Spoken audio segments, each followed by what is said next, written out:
They called us primitive.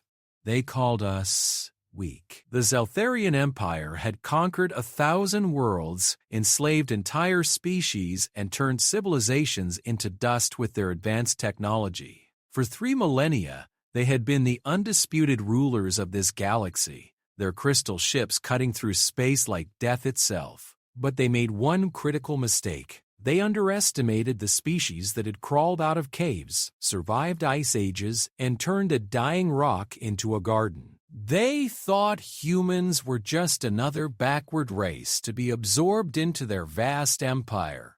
They didn't realize that we had something no other species possessed, something that would turn their perfect order into chaos. What they discovered was that humans don't just fight wars. We become them. And when an empire that has never known defeat meets a species that has never known how to surrender, the galaxy itself trembles. This is the story of how humanity taught the cosmos a lesson it will never forget. Never corner a species that has spent its entire existence fighting its way to the top of the food chain. The war isn't coming. It's already here. And the Zeltharians are about to learn why Earth's children don't just survive. They conquer. Captain Sarah Chen stood on the bridge of the UES Defiance, humanity's first interstellar exploration vessel, watching the impossible unfold before her eyes.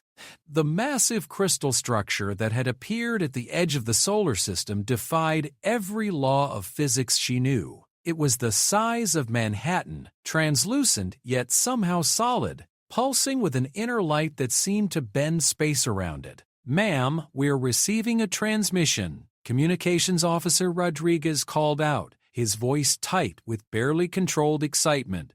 It's coming from that thing."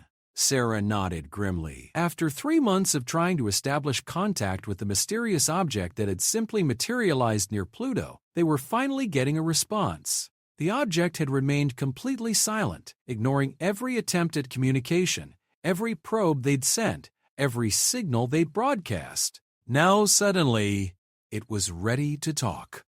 "Put it through," she ordered. The main screen flickered, and suddenly they were looking at something that made Sarah's breath catch in her throat.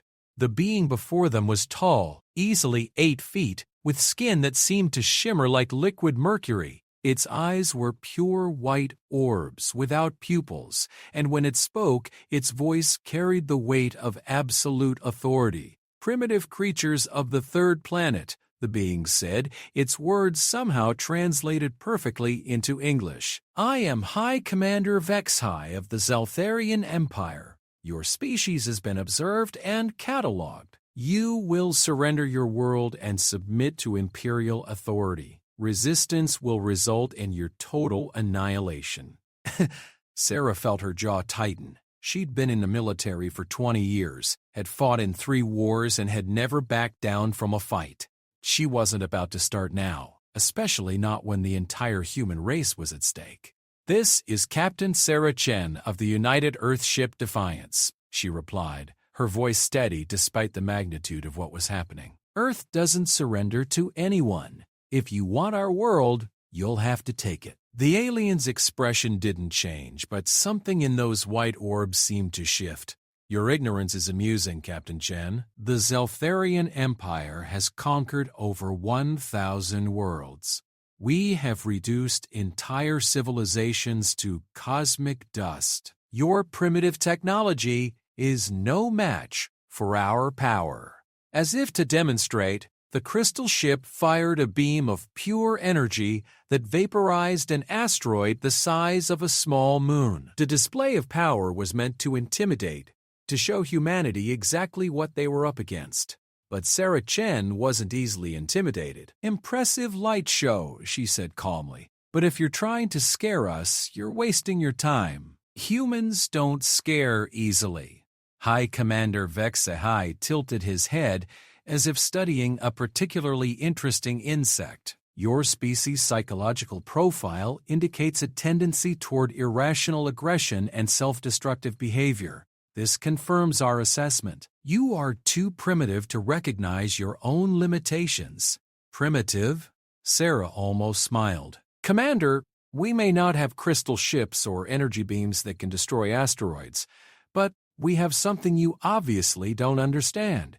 We have the will to fight for our freedom, no matter the odds." The alien commander's image flickered slightly, as if he was consulting with others outside the transmission range. When he returned his attention to the screen, his tone had shifted from casual superiority to something colder, more businesslike. "Captain Chen, your species will be given one rotation of your planet to consider surrender.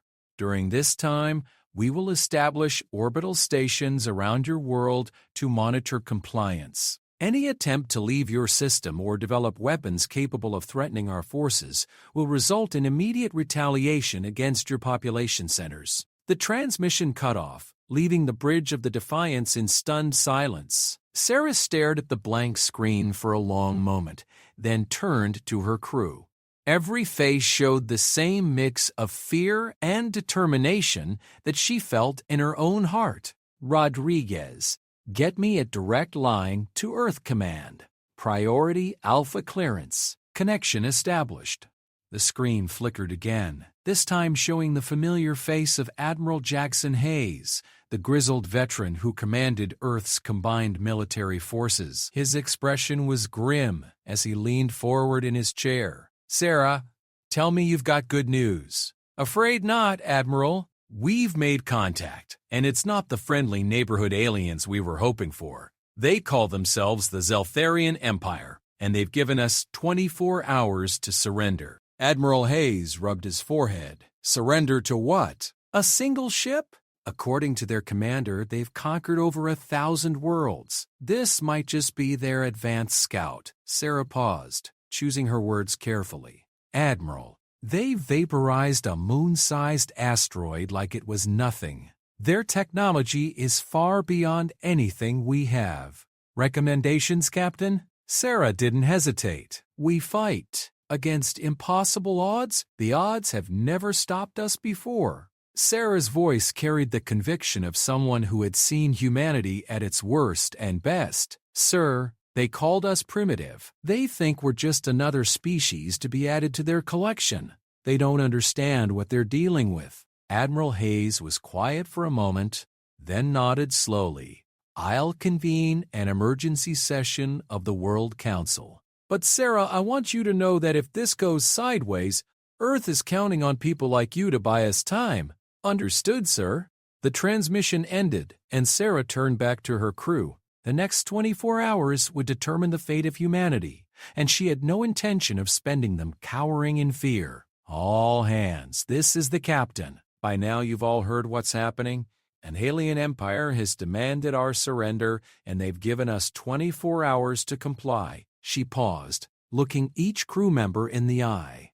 "I want you all to know that I have no intention of surrendering. Not now, not ever. But I also want you to know that anyone who wants to be transferred back to Earth will be no questions asked."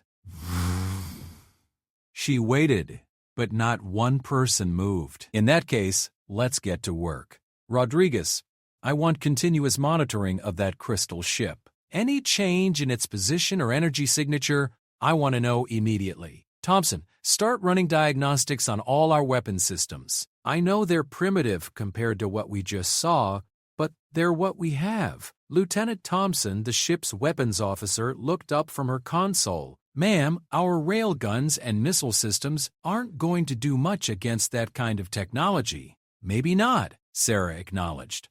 "But humans have never won wars through superior technology alone.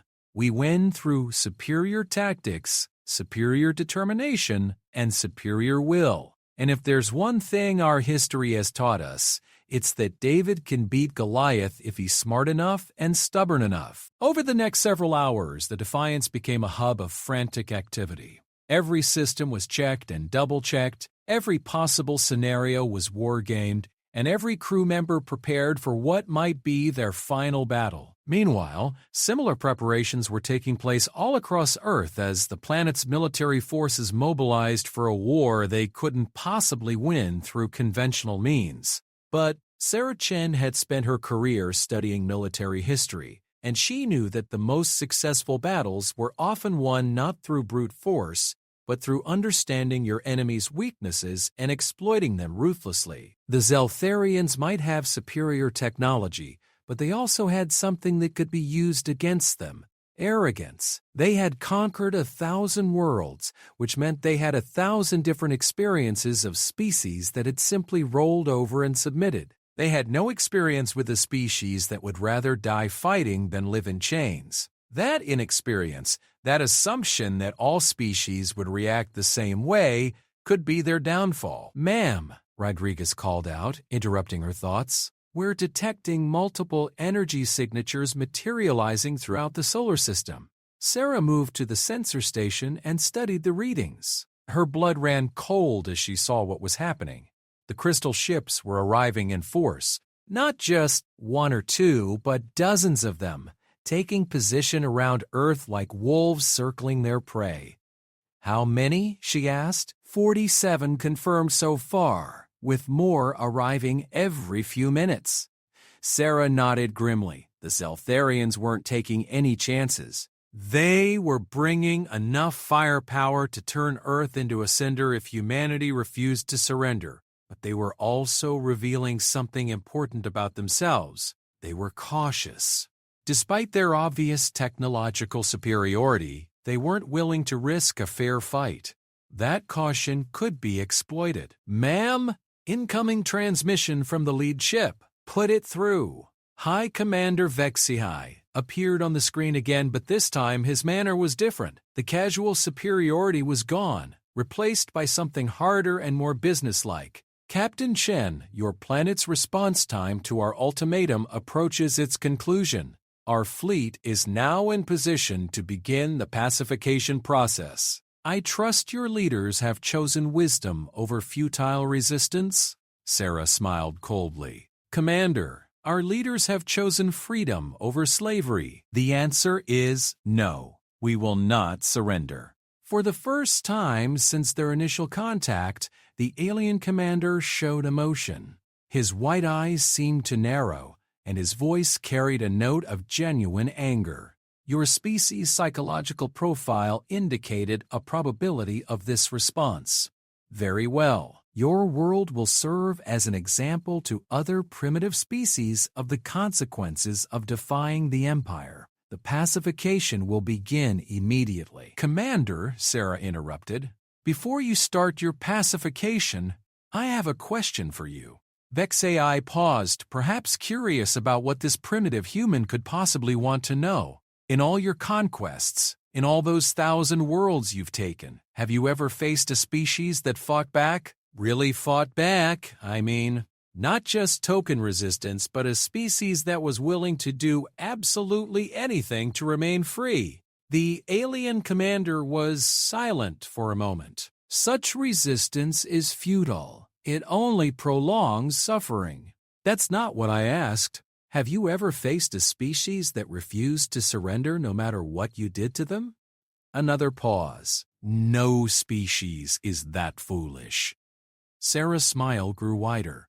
"Then, Commander, you're about to get an education, because you're about to learn what happens when an unstoppable force meets an immovable object. And I can promise you this. It's going to be a lesson you'll never forget." The transmission cut off, and Sarah turned to her crew. The die was cast. Humanity was about to go to war with an empire that had conquered 1,000 worlds. The odds were impossible. The enemy was overwhelmingly superior in every measurable way, and victory seemed like a pipe dream. But Sarah Chen had read her history. She knew about Thermopylae, where 300 Spartans held off an army of hundreds of thousands. She knew about the Warsaw Ghetto, where a handful of Jews with improvised weapons fought the Nazi war machine to a standstill for months. She knew about every underdog victory in human history, every time the impossible had been made possible through sheer determination and refusal to give up. "All stations, this is the captain. The war has begun." The first Zeltharian attack came at dawn Earth time. High Commander Vexay had chosen the moment carefully, striking when half the planet was asleep, when most military forces would be at their lowest state of readiness. It was a classic tactic, one that had worked on dozens of worlds before. It didn't work on Earth. Dr. Pick try.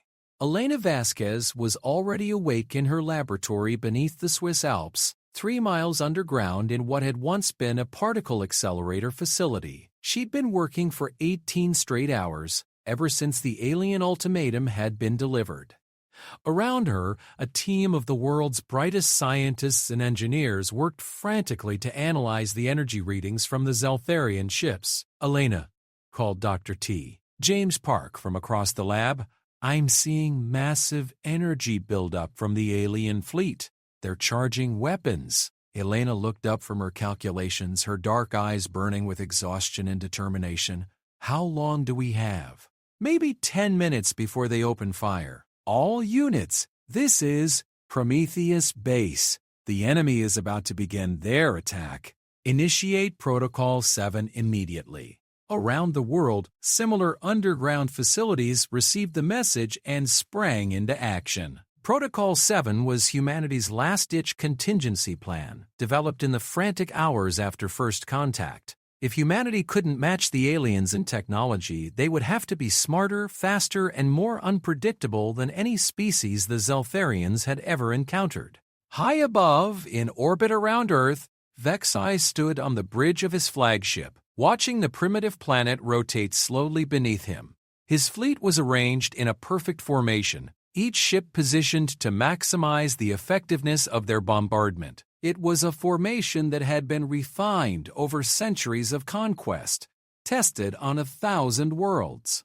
"Begin the demonstration," he ordered. The first energy beam lanced down from space, targeting what Zeltharian intelligence had identified as a major military installation in North America. The beam struck with the force of a nuclear weapon, creating a crater several miles wide where Cheyenne Mountain had once stood. But something was wrong.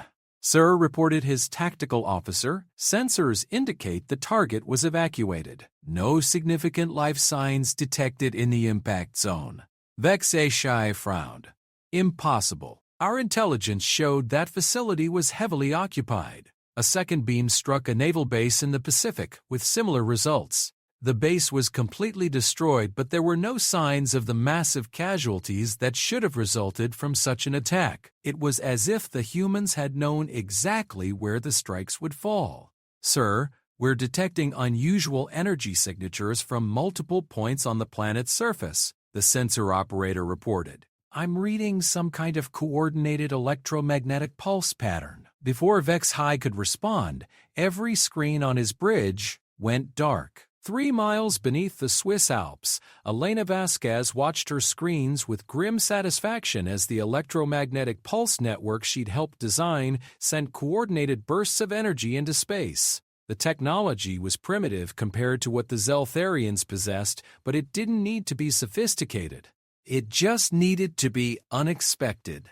"Direct hits on 17 Zeltharian vessels," reported Dr. Park. "Their shields are fluctuating." Elena smiled coldly. The aliens had made a critical error. They'd assumed that a primitive species would fight using primitive tactics. They hadn't expected humanity to sacrifice major military installations as bait while simultaneously launching a coordinated electronic warfare attack from hidden positions around the globe. Phase 2, Elena ordered. Around the world, hundreds of railgun installations that had been disguised as industrial facilities suddenly powered up and began firing. The projectiles were simple chunks of tungsten steel, accelerated to a significant fraction of light speed. They couldn't penetrate Zeltharian shields under normal circumstances, but the shields had been weakened by the electromagnetic pulses. Aboard his flagship, Vexai felt his ship shudder as kinetic projectiles struck the hull. Damage reports flooded in from across his fleet. 3 ships had lost shield integrity completely, and dozens more were reporting varying degrees of damage. "How is this possible?" he demanded. "These primitives should not possess such technology." "Sir, analysis of the projectiles indicates they're using simple kinetic weapons but accelerated to extremely high velocities. The electromagnetic pulses disrupted our shield matrices just enough to allow penetration." Vexai's white eyes blazed with anger. In 3,000 years of conquest, no primitive species had ever managed to damage a Zeltharian fleet on the first engagement. These humans were proving to be far more dangerous than their technology level suggested. All ships, reconfigure shields to compensate for electromagnetic interference. Begin bombardment of all detected launch sites. But when the Zeltharian ships fired on the railgun positions, they found empty installations. The humans had built their weapons on movable platforms, and every installation had been relocated the moment after firing. The Zeltharians were striking at ghosts. Captain Sarah Chen watched the battle unfold from the bridge of the Defiance, which was hidden behind one of Jupiter's moons. Her ship wasn't powerful enough to engage the Zeltharian fleet directly, but she had other plans. Rodriguez, are you tracking the command ship? The largest vessel, approximately 2 kilometers in length. Trust Teddy, 401. And our torpedoes are ready? All tubes loaded with the special packages, ma'am. Sarah nodded. The special packages weren't conventional weapons. They were something far more dangerous. Computer viruses designed by humanity's best hackers and wrapped in stealth technology that made them nearly invisible to conventional sensors. Fire when ready. The Defiance launched a spread of 6 torpedoes toward the Zeltharian flagship. The weapons were slow by space combat standards, taking nearly an hour to reach their target. But they were designed not to destroy the ship, but to penetrate its hull and release their payload into the ship's computer systems. Vex AI was focused on the battle raging around Earth when his ship's AI began reporting anomalies. Commander, we're detecting unauthorized access attempts in our computer networks, reported the ship's technical officer. Some kind of invasive software program. Eliminate it, Vex AI ordered curtly. Sir, we're trying, but the program is adapting faster than our countermeasures can respond. It's unlike anything in our databases. Vexei spun around, his attention finally focused on the technical reports. What do you mean, adapting? The program appears to be learning from our defensive responses and modifying itself accordingly. It's spreading through our systems at an exponential rate. For the first time in his career, Vexhehi felt a chill of genuine fear. The Zeltharian Empire's technology was based on rigid, predictable patterns that had been perfected over millennia. But this human virus was chaotic, unpredictable, constantly changing. It was like trying to fight smoke. Sir, the virus has accessed our tactical systems. We're losing control of weapons targeting. And now it's in the navigation system. Ship heading is fluctuating. Sir, it's everywhere. The program is replicating faster than we can contain it. Vexahe watched in horror as his perfect, orderly ship began to malfunction. Lights flickered, gravity fluctuated, and worst of all, he was losing control of his fleet's coordination systems. The virus was spreading from ship to ship through their communication networks. But the humans weren't finished. Dr. Elena Vasquez initiated the final phase of Protocol 7 from her underground bunker. Around the world, every nuclear power plant, every fusion reactor, every significant energy source began to overload simultaneously. It wasn't an accident or a malfunction. It was deliberate.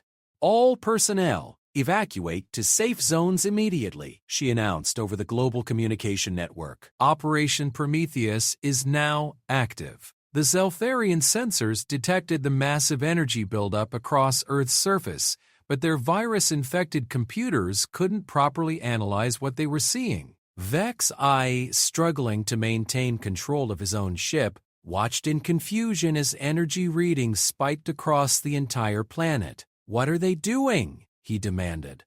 His technical officer, frantically working to combat the spreading virus, looked up with an expression of disbelief. Sir, based on our readings, they appear to be deliberately overloading their entire planetary power grid. The energy release will devastate their own planet. Sir, I don't think they care. The first reactor went critical in Japan, sending a massive pulse of energy into space. Then another in France. Then one in the United States. Within minutes, dozens of fusion reactors around the world were releasing their energy in coordinated bursts, each one timed to create a cascading electromagnetic wave that washed over the Zeltharian fleet. The effect was catastrophic for the alien ships. Their electronics, already compromised by the virus, couldn't handle the massive electromagnetic interference. One by one, Zeltharian vessels began falling out of formation, their systems failing across the board. HFY's flagship shuddered and went dark. Emergency lighting flickered on, casting eerie shadows across the bridge. When the tactical display finally came back online, it showed a fleet in chaos. Nearly half his ships were dead in space, and the others were barely functioning. "Damage report," he ordered, his voice tight with controlled fury. "Sir, we've lost primary power on 32 vessels. Another 15 have partial system failures. The virus has corrupted our entire communication network, and the electromagnetic pulses have damaged critical components across the fleet." HFY stared at the tactical display, trying to comprehend what had just happened. In the span of 2 hours, a primitive species had managed to cripple the most advanced fleet in the galaxy. Not through superior technology, but through sheer audacity and willingness to sacrifice everything for their freedom. "Sir, incoming transmission from the planet." The main screen flickered to life, showing the face of Sarah Chen. But she wasn't transmitting from her ship. She was standing on the bridge of a massive space station that hadn't existed 12 hours ago. "Hello again, Commander," Sarah said with a cold smile. "I hope you enjoyed our welcoming party." "How is this possible?" HFY demanded. "Our sensors showed no such installation." "That's because we built it while you were watching," Sarah explained. "Every piece of debris from our destroyed installations, every component that you thought was wreckage, was actually part of a prefabricated space station. We've been assembling it behind Jupiter's electromagnetic field for the past 6 hours." The camera pulled back, revealing the true scope of what humanity had accomplished. The station was massive, bristling with weapons and swarming with human ships that had been hidden throughout the solar system. "You see, Commander, you made the same mistake that every bully makes. You assumed that because we were smaller and less advanced, we were also stupid. But humans have been dealing with bullies for our entire history. And we've learned that the best way to deal with a bully is to hit back harder than they expect." HFY's hands clenched into fists. "You may have won this engagement, but the Empire has resources you cannot imagine. This fleet is merely the first wave."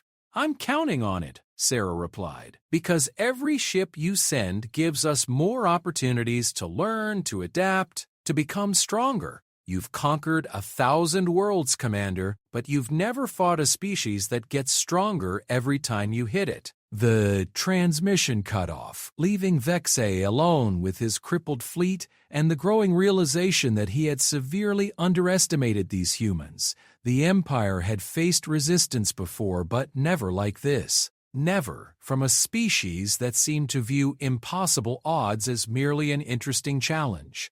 As he worked to restore his fleet's functionality, HFY began to understand what he was really facing. These humans weren't just another primitive species to be conquered. They were something far more dangerous. They were survivors who had spent their entire evolutionary history learning how to fight opponents stronger and more powerful than themselves. And they were just getting started. Deep beneath the surface of Earth, in hidden bunkers and secret facilities, humanity's greatest minds were already at work on the next phase of their defense. The first battle was over, and they had won. But they knew the real war was just beginning. Dr. Elena Vasquez looked at her team of exhausted but determined scientists and engineers.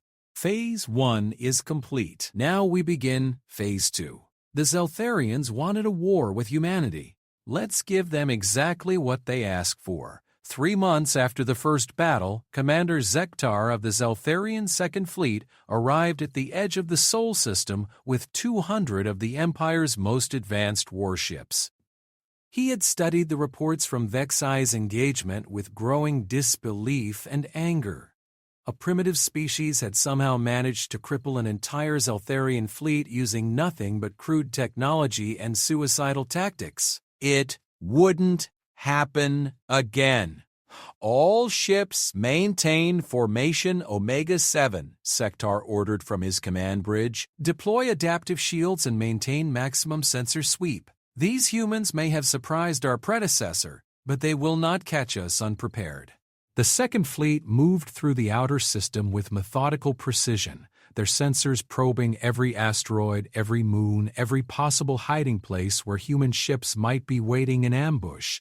But what they found was far worse than any ambush. The entire solar system had been transformed into a weapon. Lieutenant Commander Marcus Webb floated in zero gravity aboard the UES Retribution, humanity's first truly spaceborne warship. Unlike the vessels that had been hastily converted from exploration ships, the Retribution had been built specifically for war against a technologically superior enemy. Every system, every component, every strategic decision had been made with one goal in mind: making the Zeltharians pay as dearly as possible for every inch of space they claimed. "Sir, Zeltharian fleet detected at the edge of the system," reported Ensign Kim from the sensor station. 200 vessels, all heavy cruiser class or above. Marcus nodded grimly. The aliens had learned from their first defeat and come prepared for a real fight. But so had humanity. Signal all hidden stations. Operation Hydra is now active. Around the solar system, what the Zeltharians had dismissed as space debris and destroyed human installations suddenly came to life. The humans had spent 3 months turning every piece of wreckage, every disabled satellite, every fragment of destroyed infrastructure into a hidden weapons platform. Commander Zektar watched in growing alarm as his sensors lit up with thousands of new contacts. What had appeared to be a dead system full of battle debris was revealing itself to be the most comprehensive defensive network he had ever encountered. "Sir, we're detecting active weapon signatures from over 3,000 separate platforms," his tactical officer reported with barely controlled panic. "They're distributed throughout the entire system." "Impossible. Our sensors showed no such activity."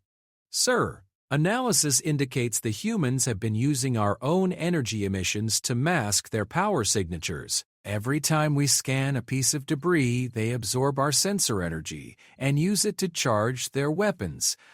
Zektar felt his confidence beginning to crack. The humans had turned his own reconnaissance against him, using his fleet's sensors to power their defenses. It was a level of strategic thinking that suggested these primitives were far more dangerous than anyone in the Empire had realized. "All ships prepare for defensive action. Begin systematic destruction of all detected weapon platforms." But as the Zeltharian fleet opened fire, they discovered another unpleasant surprise. The moment they destroyed one weapons platform, 2 more activated in different locations. The humans had built redundant systems on top of redundant systems, creating a defensive network that actually grew stronger as it took damage. Aboard the Retribution, Marcus watched the tactical display with grim satisfaction. "How are our losses, Kim?" "Minimal so far, sir. Zeltharians are wasting most of their firepower on decoy platforms. Our actual weapons are still at 97% operational capacity." Marcus smiled coldly. The humans had learned from studying Zeltharian tactical patterns. The aliens always went for the most obvious targets first, which made them predictable. Every obvious weapons platform in the system was either a decoy or expendable. The real weapons were hidden, disguised, and waiting. Begin Phase 2. Activate the Prometheus protocols.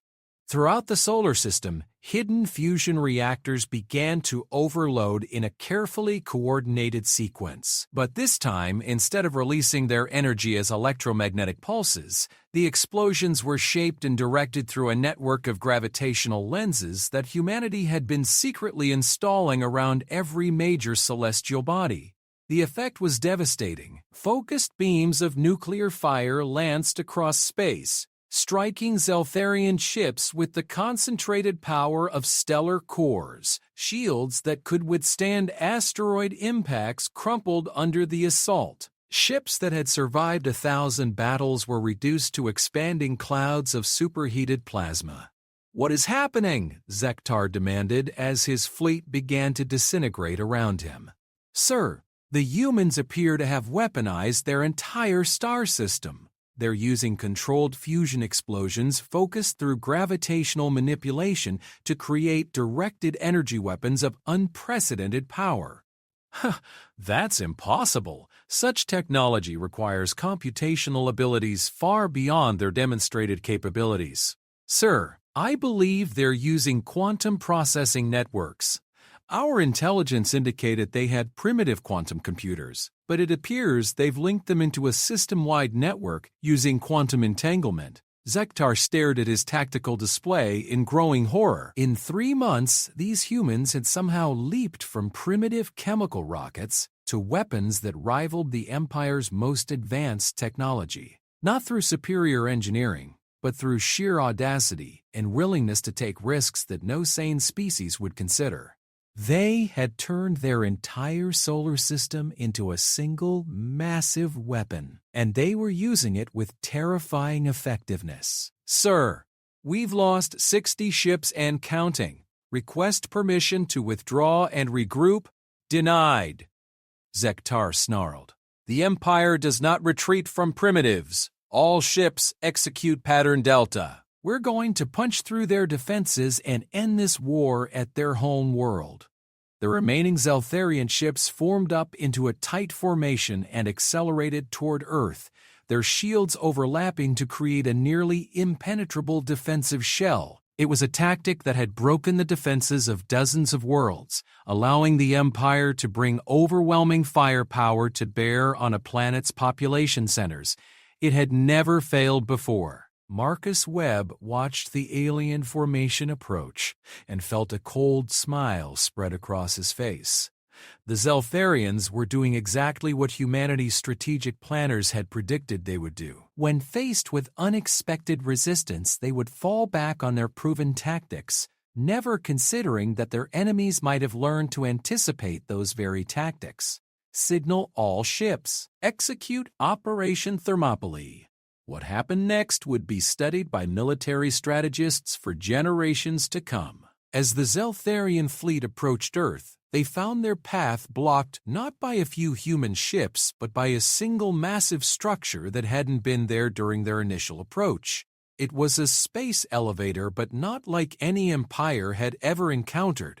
Instead of a simple transport system, the humans had turned their orbital elevator into a gigantic kinetic weapon. The elevator's carbon nanotube cable had been loaded with millions of tungsten projectiles, each one accelerated to a significant fraction of light speed by the elevator's rotation and Earth's gravity. The result was a continuous stream of hypervelocity projectiles that turned space around Earth into an impenetrable barrier of death. The Zeltharian formation, optimized for dealing with energy weapons and conventional missiles, was torn apart by the kinetic barrage. "Impossible," Zektar whispered as he watched his fleet die around him. "No species has ever—" His words were cut off as a tungsten slug the size of a telephone pole punched through his flagship's shields and cored the ship from bow to stern. The Second Zeltharian Fleet lasted exactly 14 minutes against humanity's orbital defenses. In the aftermath of the battle, as rescue ships moved through the debris field searching for survivors, Dr. Elena Vasquez stood in the command center of Earth's new orbital weapons platform, watching the tactical reports come in. "Total enemy losses?" she asked. 1723 ships destroyed, 27 captured intact. Our losses were negligible. In 6 months, humanity had gone from a primitive species that could barely reach its own moon to a military force capable of destroying the Empire's finest fleets. But she knew this was just the beginning. "What's the status of our captured vessels?" "Engineering teams are already aboard. They estimate we'll have the alien technology reverse-engineered within 2 weeks. Prisoner interrogation program? The Zeltharian survivors are cooperative. It seems they've never encountered a species that fought back effectively. Their psychological conditioning assumes that superior technology guarantees victory. When that assumption proves false, they tend to break down quickly. The Zeltharians' arrogance was becoming their greatest weakness. They had conquered so many worlds through technological superiority that they had never learned to adapt when that superiority was challenged. "Dr. Vasquez," interrupted Captain Chen, who had just arrived from her ship, "we're receiving long-range communications from the Empire's core worlds. It seems word of our victories is spreading." "What kind of communications?" Sarah's smile was predatory. "Surrender offers. From species the Empire conquered decades ago. They want to join our fight." Elena felt a surge of excitement. This was what she had been hoping for. The Zeltharian Empire's greatest strength was also its greatest weakness. It was built on fear and submission. Once that fear was broken, once other species saw that the Empire could be defeated, the entire structure would begin to collapse. How many species are we talking about? So far, 17 different worlds have made contact. But our communications specialists think there are dozens more that are afraid to transmit openly. Elena turned to look out at the stars, where the wreckage of 2 Zeltharian fleets drifted in slowly expanding clouds of debris. Somewhere out there, the Empire was mobilizing its full military might for a war unlike any they had ever fought. They would come with thousands of ships, weapons that could crack planets, technology that humanity couldn't even begin to understand. But Elena wasn't afraid, because she understood something that the Empire didn't. Humans weren't just good at fighting hopeless wars. They were good at turning hopeless wars into something else entirely. "Sarah, I want you to coordinate with our new alien contacts. Find out everything they can tell us about Imperial military doctrine, technology, and weaknesses." "Already on it? Dr. Vasquez, there's something else you should know. According to our prisoners, the Empire is mobilizing the Hegemony Fleet." Elena's blood ran cold. The Hegemony Fleet was the Empire's ultimate weapon. 10,000 of their most advanced warships under the command of the Emperor himself. It was a force that had never been defeated, never even been challenged. When the Hegemony Fleet was deployed, entire sectors of the galaxy surrendered without firing a shot. How long before they arrive? 6 months? Maybe less. 6 months to prepare for the greatest military challenge in human history. 6 months to take a species that had learned to walk upright only a few million years ago and turn them into a force capable of fighting the masters of the galaxy. It should have been impossible. By every rational calculation, humanity was doomed. But Elena had learned something important over the past few months. Humans specialized in doing the impossible. All department heads, emergency meeting in 1 hour. We have 6 months to save our species and liberate a galaxy. She paused, looking out at the stars one more time. "Let's get to work." Emperor Thexan of the Zeltharian Empire stood in the command center of his personal dreadnought, the Eternal Dominion, watching the holographic display that showed the deployment of his hegemony fleet. 10,000 ships, each one a masterpiece of imperial engineering spread across space in a formation that had never known defeat. But for the first time in his 3,000-year reign, the Emperor felt something he had almost forgotten: doubt. "My lord," spoke High Admiral HFY, his voice carefully neutral, "our scouts report that the human system has been reinforced. Intelligence suggests they have formed alliances with several rebel species." The Emperor's silver eyes, ancient beyond human comprehension, fixed on his subordinate. "Which species dare to support these primitives?" "The Rakthani shipbuilders, the Nexari quantum engineers, the Valdris bio-warriors, and at least 14 others. My lord, they are sharing technology with the humans. Emperor Thexan was silent for a long moment. The species HFY had named were among the most dangerous the Empire had ever conquered. Their defeat had required decades of warfare and the deployment of weapons that had scorched entire worlds. If they were now working together, unified by these upstart humans, how many rebel ships are we facing? Unknown, my lord.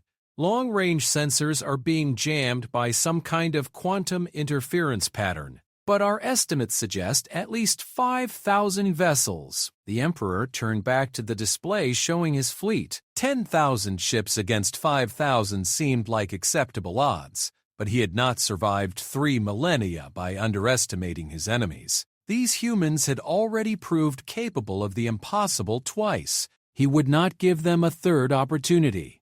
Deploy the void cannons. High Admiral HFY paled. My lord, the void cannons have not been used since the Korthak Rebellion 800 years ago. The energy requirements alone will be met, the Emperor finished coldly. I will not allow primitives to threaten the Empire's dominion. If we must destroy their entire star system to end this rebellion, so be it. Devanai, in the transformed Sol system. Admiral Sarah Chen stood in the command center of humanity's new flagship, the UES Prometheus. The ship was a hybrid of human engineering and alien technology, incorporating advances that humanity's new allies had developed over millennia of resistance against Imperial rule. Admiral, we're detecting massive energy signatures at the edge of the system, reported Commander Torres, her voice tight with tension. It's the Imperial fleet. They had known this moment would come. For 6 months, humanity and its allies had worked frantically to prepare for the Empire's ultimate response. The question was whether 6 months would be enough. How many ships? Sensors are having trouble penetrating their jamming, but our estimates put them at 10,000 vessels minimum. Sarah felt her stomach clench. Even with their alien allies, the combined rebel fleet numbered only about half that size. But raw numbers had never been humanity's strength. Signal all Alliance ships. Operation Odyssey is now active. Big around the solar system and in hidden staging areas throughout nearby star systems. The largest military alliance in galactic history sprang into action. The Rakthani brought their shipbuilding expertise and massive industrial capacity. The Nexari contributed quantum weapons that could phase through conventional shields. The Valdris offered biological weapons that could adapt to any environment. But most importantly, they all brought something that the Empire had forgotten existed: hope. On the bridge of the Rakthani battleship Ironheart, Captain Vashthar watched the deployment with grim satisfaction. His people had been enslaved for 600 years, forced to build ships for their imperial masters. Now, those same construction techniques would be used against the Empire. Human ships are taking position behind our heavy cruisers, reported his tactical officer. Their energy signatures are unusual. Vashthar allowed himself a rare smile. The humans had done something no other species had ever attempted. They had reverse-engineered, captured Imperial technology and then improved it, not through superior engineering but through sheer audacity and willingness to take risks that more cautious species would never consider. Signal the human flagship. Tell Admiral Chen that the Rakthani stand ready. Similar messages flashed between the ships of a dozen species, each one carrying the same sentiment. After centuries of oppression, the galaxy's enslaved peoples were finally ready to fight back. The battle began at maximum range, with both fleets exchanging long-range fire across millions of kilometers. The Imperial fleet maintained their traditional formation, a perfect geometric pattern that maximized their firepower while minimizing their vulnerabilities. It was a formation that had been refined over millennia of conquest. It was also predictable. Sarah Chen watched the Imperial deployment with the eye of someone who had studied their tactics obsessively for 6 months. They're using Formation Theta Prime, just as our intelligence predicted. Signal all ships. Execute Pattern Chaos. What happened next had never been attempted in the history of galactic warfare. Instead of maintaining formation and exchanging fire in an orderly battle line, the Alliance fleet dissolved into what appeared to be complete chaos, ships scattered in all directions, seemingly abandoning any coherent strategy. Emperor Thexan watched the enemy deployment with growing confusion. What are they doing? This appears to be a complete breakdown of command and control. My lord, our tactical computers cannot predict their movement patterns. They appear to be operating without any central coordination. The Emperor frowned. Every species in the galaxy fought the same way. Organized formations, predictable tactics, logical strategies based on mathematical optimization. What he was seeing made no sense from a military perspective. Sir, enemy ships are beginning their attack runs. What followed was unlike any space battle in recorded history. Instead of the stately, predictable dance of traditional fleet combat, the Alliance forces attacked like a swarm of angry insects. Ships appeared from impossible angles, struck hard, and vanished before the Imperial forces could respond. The humans had taught their allies something that no other species had ever learned: how to fight without rules. Aboard the Nexari stealth ship Phantom Strike, Commander Relvac phased his vessel through the hull of an Imperial dreadnought, deposited a quantum bomb in the ship's reactor core, and phased back out before the aliens even knew he was there. It was a tactic that violated every principle of honorable warfare. It was also devastatingly effective. On the Valdris bioship Living Weapon, Captain Zarketh released clouds of adaptive organisms that began eating through Imperial hull materials, turning the aliens' own ships against them. The organisms had been programmed with human DNA samples, making them capable of the same rapid adaptation that had made humanity so dangerous. But it was the humans themselves who proved most unpredictable. They had taken the concept of asymmetric warfare and elevated it to an art form. Lieutenant Commander Rebecca Martinez piloted her fighter through the interior of an Imperial battleship, having entered through a breach created by a Rakthani ramming ship. Her fighter was loaded not with conventional weapons, but with computer viruses and nanobots designed to spread through the ship's systems like a digital plague. "This is Viper 7, she reported as she raced through corridors meant for beings twice her size. Package delivered.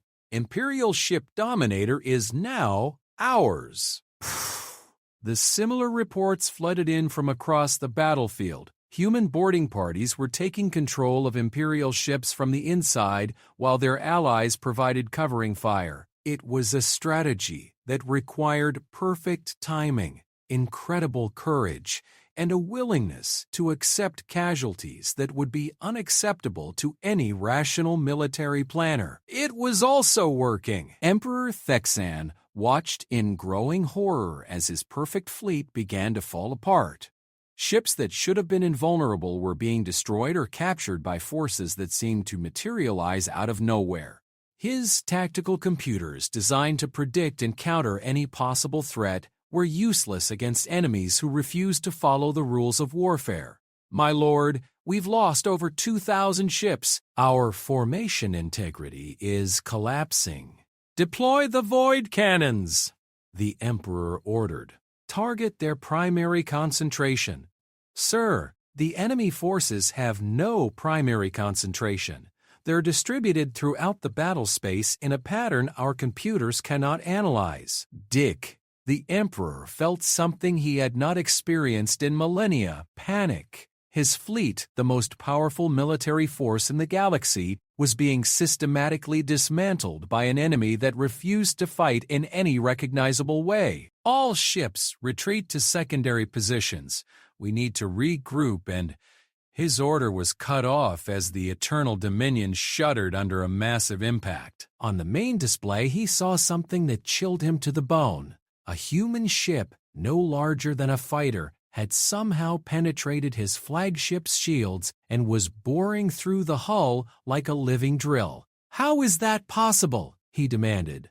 "Sir, The enemy vessel appears to be using some kind of phase technology combined with quantum tunneling. It's creating a localized space-time distortion that allows it to ignore our defensive systems. The Emperor stared at the display in disbelief. The technology required for such an attack was beyond anything in the Imperial arsenal. These primitives had somehow leaped from chemical rockets to quantum manipulation in less than a year. Emperor came a new voice over the communication system. It was young, female, and completely without the deference that every being in the galaxy showed to Imperial authority. "I am Admiral Sarah Chen of the Human Alliance Fleet," the voice continued. "I'm currently aboard your flagship, along with about 50 of my best Marines. I think it's time we had a conversation." The Emperor's silver eyes blazed with fury. "You dare to board my ship? I am Emperor of the Galaxy. I have ruled for 3,000 years. "Yeah, about that," Sarah's voice replied with what sounded like amusement. "Your ruling days are over." Throughout the Eternal Dominion, human Marines armed with hybrid weapons moved through corridors that had never known the footsteps of aliens. They moved with the confidence of people who had spent their entire lives fighting impossible odds and winning. Behind them came their allies, Rakthani engineers who began taking control of the ship's systems, Nexari technicians who started downloading the Empire's most classified secrets, and Valdris biowarriors who released organisms designed to neutralize Imperial security measures.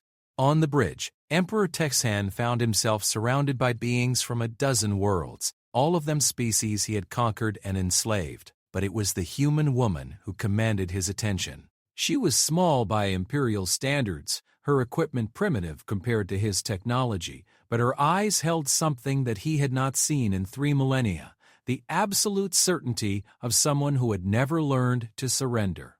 "Your empire ends today," Sarah said simply. "Not because we destroyed it, but because we showed the galaxy that it could be destroyed.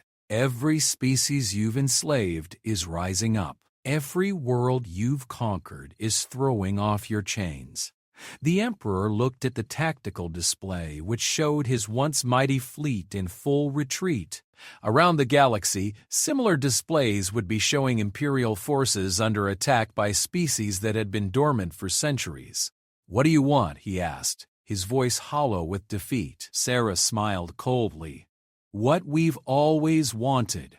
Freedom. For humanity, for our allies, and for every species you've ground under your boot for the past 3,000 years." She gestured to the tactical display. "Your choice is simple, Emperor. Surrender now and face justice from the species you've wronged, or fight to the end and watch your empire tear itself apart." Emperor Texan looked around the bridge at the faces of beings from worlds he had conquered, enslaved, and brutalized. In their eyes, he saw not just hatred, but something far more dangerous: hope. "The galaxy would never be the same. He began, then stopped, seeming to see his surroundings clearly for the first time in millennia. When he spoke again, his voice carried the weight of ages. "I surrender." 1 year after the Battle of Sol, the galaxy was unrecognizable. Admiral Sarah Chen stood on the observation deck of Freedom Station, humanity's new headquarters in what had once been the Imperial core system. Through the massive transparent aluminum viewport, she could see the construction of something unprecedented in galactic history. A truly democratic government representing over 300 different species. The transformation had not been easy. For every world that had eagerly thrown off imperial rule, there had been 2 more that had descended into chaos or civil war. Species that had been enslaved for centuries didn't automatically know how to govern themselves, and the sudden power vacuum left by the Empire's collapse had created opportunities for new tyrants to emerge. But humanity and their allies had been ready for that challenge too. "Admiral," called Commander Torres from behind her, "the Council is ready for your testimony." Sarah nodded and turned away from the viewport. Today, she would address the Galactic Liberation Council about humanity's role in the New Order. It was a role that many species still didn't understand, and some actively resented. The council chambers had been built to accommodate beings from hundreds of different worlds, with atmospheric zones, gravity fields, and environmental controls that could support every known form of life in the galaxy. As Sarah walked to the speaker's podium, she looked out at an audience that represented the greatest diversity of intelligent life ever assembled in one place. Honored representatives, she began, her voice carried by translation systems to every corner of the chamber. 1 year ago, humanity made first contact with the Zeltharian Empire. Today, that empire no longer exists, and we stand together as equals in a free galaxy. A murmur ran through the chamber. Not all of the representatives were pleased with humanity's rapid rise to prominence, and some questioned whether replacing one dominant species with another was truly progress. But I didn't come here to take credit for what happened, Sarah continued. I came to explain what we learned and what we think that means for all of us going forward. She activated a holographic display that showed the current state of the galaxy. Green systems indicated stable democratic governments, yellow showed systems in transition, and red marked areas still in conflict. The empire fell not because humanity was stronger, but because we were different. We brought something to this galaxy that had been missing for 3,000 years. The idea that you don't have to accept the world as it is. You can change it. The representative from Nexar Prime, a crystalline being whose species had been among humanity's first allies, stood to speak. Admiral Chen, your species has certainly demonstrated an ability to change things, but many of us are concerned about the methods you used, the casualties, the destruction, the willingness to sacrifice entire worlds to achieve victory. Sarah nodded grimly. It was a fair criticism, and one that kept her awake at night. Representative Kexnall, you're right to be concerned. Humanity's way of war is brutal, chaotic, and often seems to ignore the value of individual lives. But I would ask you to consider this. How many lives were saved by ending the empire quickly, rather than allowing it to continue for another 1,000 years? The chamber fell silent. It was a calculation that troubled many species, but the mathematics were undeniable. The Empire's system of slavery and oppression had caused suffering on a galactic scale. Ending it quickly, even at a terrible cost, had ultimately saved more lives than it had cost. Furthermore, Sarah continued, humanity is not seeking to replace the Empire with our own dominion. We're here to do something that's never been tried on a galactic scale, to create a system where every species has a voice, where conflicts are resolved through negotiation rather than conquest, and where technological advancement benefits everyone rather than just the rulers. The representative from Valdris spoke next, her biomechanical voice carrying overtones of suspicion. And how do we know that humanity won't simply become the new empire once you've consolidated your power? Sarah smiled grimly. Because we're not consolidating our power, Representative Zarketh. We're giving it away. Prison. She activated another display, this one showing humanity's current military deployment. As of today, human forces are actively engaged in peacekeeping operations on 47 worlds, providing disaster relief on 12 more, and training local defense forces on over 100 others. We're not building an empire. We're building a galaxy that doesn't need empires. The representative from Raktha, Captain Vashtar, stood with his massive frame towering over most of the other delegates. Admiral Chen speaks truth. My people have worked alongside humans for a year now. They do not seek to rule us. They seek to teach us to rule ourselves. Other voices joined the discussion, some supportive, others skeptical. But gradually, a picture emerged of what humanity was really trying to accomplish. They weren't just trying to free the galaxy from imperial rule. They were trying to create something entirely new. A galactic civilization based on cooperation rather than domination. Dr. Elena Vasquez, now director of the Galactic Technology Sharing Initiative, presented her report next. Honored representatives, in the past year, we have shared technological advances with every species in this chamber. Quantum computing systems that the Nexari developed have been adapted for agricultural use on farming worlds. Rakthani construction techniques are being used to rebuild war-torn planets. Valdra's biological systems are healing ecosystems that were damaged by imperial mining operations. She paused, looking around the chamber. For the first time in galactic history, technological advancement is benefiting everyone, not just the species that developed it. This is what true progress looks like. The session continued for hours, with representatives raising concerns, proposing solutions, and slowly building the framework for a new kind of galactic government. It was messy, chaotic, and sometimes frustrating. But it was also something that had never existed before. Democracy on a galactic scale. Later that evening, Sarah found herself in her private quarters aboard Freedom Station, staring out at the stars and reflecting on how much had changed. A year ago, humanity had been a single-planet species facing annihilation. Now they were helping to reshape the entire galaxy. Her contemplation was interrupted by a chime from her communication system. "Admiral, you have a priority transmission from Earth." The screen flickered to life, showing the familiar face of President Martinez, Earth's first leader to govern a truly interstellar human civilization. "Sarah, I've been watching the council proceedings. How did it go?" "Better than expected. Worse than hoped," Sarah replied with a tired smile. "We're making progress, but it's going to be a long process. A lot of species are still struggling with the concept of self-governance after centuries of imperial rule." President Martinez nodded. "That's what I wanted to talk to you about. We've been thinking about humanity's long-term role in all this. The galaxy needs leadership, but it also needs to learn to lead itself. We can't be the galactic police forever. What are you suggesting?"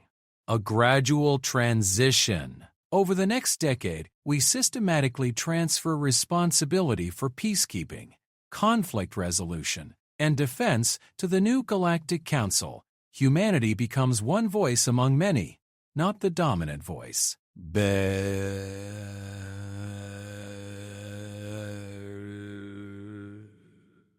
Giving up humanity's current position of influence was the right thing to do, but it was also risky. There were still imperial holdouts in the Outer Rim, criminal organizations taking advantage of the chaos, and species that might try to carve out their own mini-empires. And if the Council can't handle the responsibility, then we help them learn, President Martinez replied. "But we do it as partners, not as rulers." "Sarah, humanity's greatest strength isn't our military power or our technology. It's our ability to adapt, to grow, and to bring out the best in others. That's what we need to focus on." Sarah nodded slowly. "I'll present the proposal to the Council next session. But, Madam President, there's something else we need to discuss. The exploration reports from the Outer Rim." President Martinez's expression grew serious. "You mean the signals from beyond the galactic edge?" "Yes. Long-range sensors are detecting structured transmissions from outside our galaxy. Whatever's out there, it's not natural, and it's not friendly. The Empire may be gone, but there are threats out there that make them look like amateurs. How long before we need to worry about it? Unknown. Could be decades, could be centuries. But eventually, this galaxy is going to face challenges that will require all of us working together. And when that day comes, I want to make sure we're ready." President Martinez was quiet for a moment. "Then it sounds like building this galactic democracy isn't just idealism. It's survival preparation." "Exactly. The universe is a dangerous place, and isolated species don't survive long-term threats. But a galaxy united by common values and mutual cooperation? That's something that can face any challenge." After the transmission ended, Sarah returned to the observation deck, looking out at the bustling construction activity around Freedom Station. Ships from dozens of worlds came and went, carrying supplies, personnel, and ideas that were slowly knitting the galaxy together into something new. In the distance, she could see human ships working alongside Rakthani construction vessels, Nexari science ships, and Valdris biocraft. They were building more than just a space station. They were building a future where cooperation was stronger than conquest, where diversity was an asset rather than a weakness, and where the galaxy's children could face whatever challenges lay ahead. A soft chime indicated an incoming message from one of the Outer Rim colonies. Sarah activated the display, expecting a routine status report. Instead, she found herself looking at the excited face of a young xenoarchaeologist named Dr. James Park.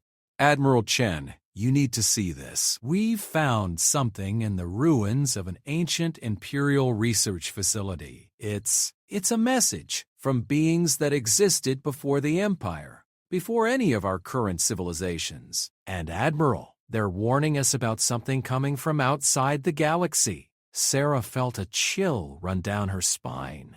How old is this message? Carbon dating suggests approximately 50,000 years. But Admiral, that's not the most disturbing part. According to the translation, whatever they were warning about operates on a cycle. It comes to each galaxy, consumes all available resources, then moves on. And based on their calculations, it's due to arrive here soon. Sarah stared at the transmission, her mind racing. Humanity had just finished freeing the galaxy from 3,000 years of Imperial rule, and now they were facing the possibility of a threat that made the Empire look insignificant by comparison. But as she looked out at the ships of a dozen species working together in space around Freedom Station, she felt something that surprised her: confidence. "Dr. Park, compile everything you found and send it to the Galactic Council immediately. And prepare a full briefing for the Military Planning Committee." Yes, ma'am." "Admiral, are you worried about this?" Sarah smiled grimly. "Doctor, a year ago, humanity was a single-planet species facing the most powerful empire in the galaxy. Today, we're part of a galactic alliance that includes some of the most brilliant and resourceful species in known space. Whatever's coming, we'll face it together." She cut the transmission and looked back out at the stars. The galaxy had learned something important in the past year: that the impossible was just another word for something that nobody had tried hard enough to accomplish yet. And if there was one thing humans were good at, it was making the impossible look easy. The war with the Empire was over. The real adventure was just beginning. "Computer, open a channel to all human ships in the system." "Channel open, Admiral. All ships, this is Admiral Chen. Stand by for new mission parameters. It looks like our work in this galaxy is far from finished." She paused, looking out at the stars one more time. But then again, we've never been afraid of a challenge. In the depths of space beyond the galactic rim, something ancient and hungry detected the energy signatures of a thriving civilization. It had been waiting patiently for 50,000 years. And now it was time to feed again. But for the first time in its long existence, it would discover that the galaxy it was approaching was not filled with isolated, competing species ripe for conquest. Instead, it would find something unprecedented: a galactic community that had learned to fight as one. And at the heart of that community was a species that had spent its entire evolutionary history learning to turn impossible odds into victory. The galaxy's greatest test was yet to come, but humanity and their allies would be ready.